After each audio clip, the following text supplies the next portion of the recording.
Bismillah, walhamdulillah, wassalatu wassalamu ala rasulillah, wa alihi washabihi wa mawala wa ba'du. Menjawab pertanyaan yang telah masuk ke media sosial dan channel YouTube kami. Apakah boleh bagi seorang musafir atau orang yang sedang bepergian untuk tidak berpuasa Ramadan? Dijelaskan di dalam kitab Mausu'ah Fiqhiyah Al-Kuwaitiyah, jilid ke-25, halaman 28-29, seorang musafir atau orang yang sedang bepergian dibolehkan baginya untuk tidak berpuasa Ramadan dengan syarat perjalanan yang dilakukan adalah perjalanan yang sampai kepada batas ukuran seseorang dibolehkan untuk mengqashar salat. Berapakah ukuran seseorang diperbolehkan untuk mengqashar salat?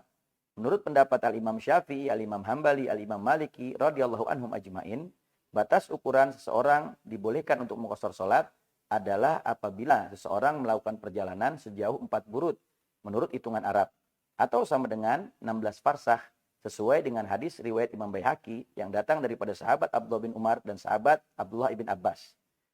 Atau sama dengan 48 mil menurut ukuran Hashimi dan 40 mil menurut ukuran Bani Umayyah.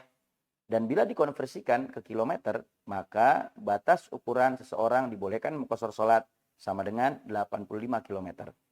Dan menurut pendapat Al-Imam Hanafi radhiyallahu anhu, seseorang dibolehkan untuk mengqashar salat apabila dia melakukan perjalanan dengan jalan kaki sejauh 3 hari 3 malam. Maka jelas dari pendapat ini kita bisa ambil kesimpulan bahwasanya mayoritas ulama berpendapat seseorang diperbolehkan mengqashar salat apabila perjalanannya adalah perjalanan 85 km. Maka apabila seorang musafir atau orang yang bepergian melakukan perjalanan 85 km, maka dibolehkan baginya untuk tidak berpuasa Ramadan.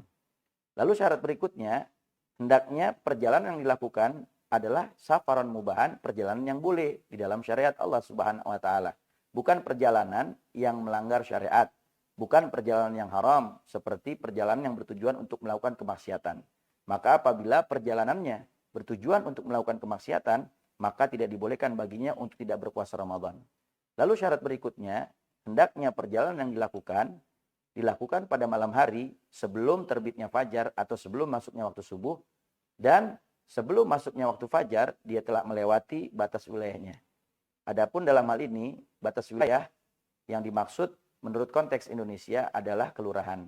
Jadi ketika seseorang melakukan perjalanan pada malam hari sebelum terbitnya fajar, dia telah melewati batas kelurahannya, maka dia dibolehkan untuk tidak berpuasa Ramadan. Tetapi apabila dia melakukan perjalanannya setelah terbitnya fajar atau setelah masuknya waktu subuh, maka dia tidak dibolehkan untuk tidak berpuasa Ramadan.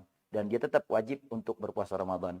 Tetapi, pendapat Al-Imam Muzani di dalam kitab Sulamut Taufik halaman 43, beliau mengatakan, seseorang yang telah melakukan perjalanan 85 km dan perjalanannya perjalanan yang mubah yang dibolehkan di dalam syariat Islam, dan juga melakukannya walaupun setelah terbitnya fajar, maka tetap juga dibolehkan untuk tidak berpuasa Ramadan. Dan apabila seorang musafir atau orang yang bepergian telah mukim di suatu tempat, maka tidak dibolehkan lagi baginya untuk tidak berpuasa Ramadan dan tetap diwajibkan untuk berpuasa Ramadan. Allah berfirman di dalam Al-Quran, surah Al-Baqarah ayat 185, "Faman kana minkum maridhan aw ala safarin fa iddatun min ayamin ukhar." Dan siapa saja di antara kalian yang sedang sakit atau sedang dalam perjalanan, maka dibolehkan bagi keduanya untuk tidak berpuasa Ramadan. Dan tetapi tetap wajib untuk menggantinya atau mengqadha'nya di hari yang lain. Tetapi di dalam lanjutan ayatnya Allah katakan, wa antasumu khairun lakum, dan hendaknya kalian berpuasa walaupun sedang dalam keadaan sakit atau sedang dalam perjalanan, tetapi apabila memang mampu untuk melakukannya, maka yang demikian itu lebih baik bagi kalian. Wa antasumu khairun lakum in kuntum ta'lamun. Yang demikian itu lebih baik bagi kalian kalau kalian tetap berpuasa seandainya kalian mengetahui keutamaannya. Karena sesungguhnya pahalanya akan dilipat gandakan oleh Allah Subhanahu wa taala. Wallahu a'lam bishawab.